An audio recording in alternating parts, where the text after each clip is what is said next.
Salve, salve, rapaziada, tudo tranquilo? Sou Arthur Salazar do Posterizamos, já estive aqui em várias oportunidades para falar sobre a Liga de Desenvolvimento e é óbvio que com o fim do campeonato, essa fase final maravilhosa, eu não ia desaparecer. E hoje eu volto pela última vez para montar o quinteto decisivo, o quinteto dessa fase final, 5 jogadores de destaque da fase mais importante de todas da Liga de Desenvolvimento. Vem comigo, último quinteto, então deixa o seu like aí embaixo, se inscreve no canal da NBB, quem sabe ano que vem a gente não tá de volta com a LDB, que com certeza é o xodó do nosso basquete e cada vez cresce mais. Como sempre, e sem mais delongas, vamos montar o quinteto da fase final da Liga de Desenvolvimento de Basquete 2022.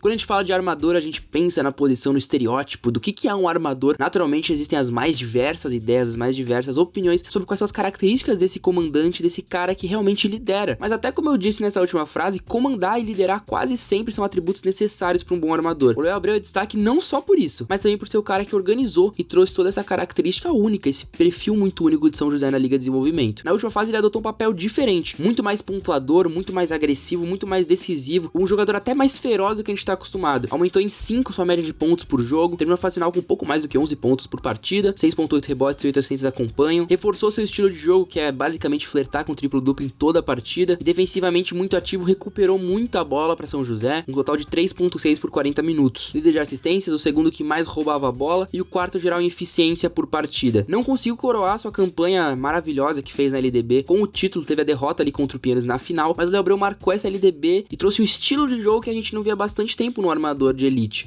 um armador que realmente pode mudar o basquete nacional, que tem um finesse, que tem uma qualidade única, uma qualidade genial. Léo Abreu ganha esse espaço, é o primeiro jogador do quinteto da fase final da LDB. Acompanhando ele, curiosamente, é o cara que decidiu a final, que é o Jonas Bufá. E não tinha como ser diferente, o Bahia é esse cara decisivo, esse cara que foi feito para essa fase final. Se tornou cestinha com mais de 19 pontos por jogo e uma eficiência lá em cima, convertendo mais de 60% dos seus arremessos de quadro, que é uma coisa completamente absurda, chutando bola de 3 e convertendo, o segundo que mais faz essas bolas, e converte com também o aproveitamento de novo, que beira 60%, ou melhor, crava 60%. E não só pontua, é muito ativo nos rebotes, 5.2 por partida, assiste seus companheiros, 4, um cara que joga no coletivo, e fez diferença. Ele foi o melhor jogador dessa LDB na fase final, na minha opinião. A gente não tem esse prêmio de MVP da fase final, mas se a gente pudesse dar um prêmio moral para o melhor jogador dessa fase decisiva, tem que ser o Bahia, o Jonas Bufá. Olha que eu nem falei que ele joga menos de 30 minutos por jogo, mantém todos esses índices maravilhosos, jogando menos do que todo mundo desse quinteto, e nem fui tão a fundo quando a gente fala da final mesmo contra São José. Na ocasião fez 18 pontos, pegou 8 rebotes, deu 6 assistências e roubou 4 bolas. Foi coroado como o melhor jogador dessa partida. Quarto campeonato, a quarta LDB, e fecha a carreira dele nas categorias de base da melhor forma possível, ganhando o maior campeonato da base, se coroando o melhor jogador e sendo catalisador de uma campanha histórica do Azulzinho. Pra esse time, dei uma roubada e coloquei 2 alas, não tinha como ser diferente, porque tô falando do Donaldson, um americano também do Pinheiros. Bufá não jogou sozinho, não tinha como, e o Pinheiros não foi campeão só por causa dele. Tem muito da mão, na verdade, do arremesso do Donaldson nessa conquista. Ofensivamente falando, muito impressionante ter visto o Eric Donaldson jogar nessa fase final, fez 14 pontos por partida, tem uma moral, uma liberdade absurda nesse esquema do Jonathan Sintra, converteu bolas de 3 com uma eficiência boa de 40%, o terceiro que mais fez bolas de 3 mesmo nessa fase final, ajuda com rebote 5.4, mas os números do americano não mostram o quão importante realmente ele foi. Para isso eu separei a partida dele na semifinal contra o Paulistano, aquela partida derradeira basicamente pro Pinheiros, que trouxe muita moral. Na ocasião o Donaldson teve 17 pontos, 4 rebotes e 4 bolas de 3 convertidas, chutou 8 naquele momento. Foi o cestinha da partida pelo Pinheiros e o cara que mais também ficou em quadra pelo Azulzinho. Foi depositada muita confiança por parte da comissão técnica no americano e ele correspondeu de forma perfeita. Ganhou um espaço nesse time, nesse quinteto ideal, porque foi esse cara diferente.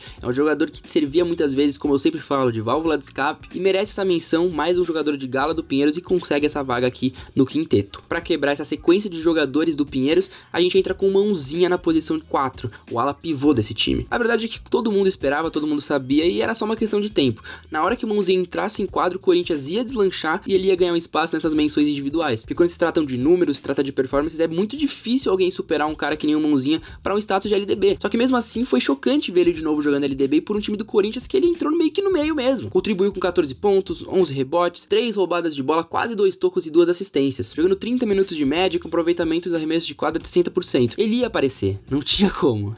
Era impossível o Mãozinha não aparecer. Terminou a fase final com a melhor eficiência, o segundo que mais deu tocos, o terceiro que mais pegou rebotes, quarto que mais recuperou bolas e o oitavo que mais pontuou. Foram 4 duplos-duplos em 5 partidas, só não fez 5 porque jogou 16 minutos contra o Praia. E mesmo assim, naquela partida que jogou só 16 minutos, fez 12 pontos, 6 rebotes, 3 assistências, deu 2 tocos e não errou nada. Acertou tudo que chutou. Então o Mãozinha tem isso, ele naturalmente vai afetar o jogo, afeta o jogo como poucos jogadores que a gente tem, um cara que tá sempre ativo, e foi importantíssimo pro Corinthians ganhar o seu bronze, e mostrou no LDB porque é muito difícil separado. Ao lado dele, pra finalizar o quinteto, é o melhor pivô da competição, na minha opinião, o melhor 5 de origem mesmo, que é o Serjão. Fecha também seu ciclo de LDB, fecha com um vice amargo, porque ele foi muito bem, ele levou seu basquete de forma magistral, duplo-duplo de média com 17-10, 2 tocos, 2 bolas recuperadas, 1 assistência por jogo, jogando minutagens altíssimas, jogou 38 minutos na final e 40 na semi, não descansou muito e mesmo assim não sentiu, tanto não sentiu que nesse Final Four imaginário, que foram as semifinais, disputa de terceiro e quarto e final, Serjão foi o cestinha, líder de pontos, líder de tocos e o terceiro que mais pegou rebotes. Era a grande rocha nesse timaço do São José que vai ficar marcado, fez história, por muito pouco não foi coroado com a medalha de ouro, mas sai também muito bem da LDB, não só porque tá aqui no quinteto, não só porque apareceu em outros quintetos, mas porque mostrou que numa nova geração do basquete brasileiro que tá crescendo, ele merece seu destaque, jogando muita bola, nem sempre é muito falado, nem sempre a gente fala muito do Serjão, mas merece todos os elogios, merece toda a moral possível e fecha o nosso quinteto da fase final. A LDB é sempre esse campeonato que você vai conhecer novos talentos, ver um basquete de altíssimo nível, gente faminta, gente buscando oportunidade. É apaixonante demais e é uma honra poder falar da LDB no canal do NBB. A gente tem essa plataforma que é fruto de vocês. Então, de novo, mais uma vez, deixa o seu like aí, deixa o seu apoio, deixa aí também nos comentários o seu quinteto ideal dessa fase final,